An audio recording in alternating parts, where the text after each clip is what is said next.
ఇందులో ముందుగా ఒత్తి వేస్తాం, ఆ తర్వాత నూనె పోస్తాం, ఆ తర్వాత జ్యోతితో దీన్ని వెలిగిస్తాం. తర్వాత ఒక సమయం వస్తుంది, అప్పుడు ఈ దీపం ఆరిపోతుంది. కారణం ఏమిటి? ఈ దీపానికి వెలుగునిచ్చే సామర్థ్యం ముగిసిపోయిందనా? కాదు. ఈ దీపాన్ని మనం చూస్తున్నాం కదా, ఇందులో జ్యోతి కోసం ఏ కాంతి అవసరమవుతుందో అది నూనె నుంచి వస్తుంది.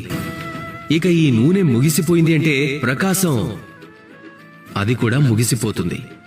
ఇక మన జీవితంలో ఈ నూనె మన పనులు.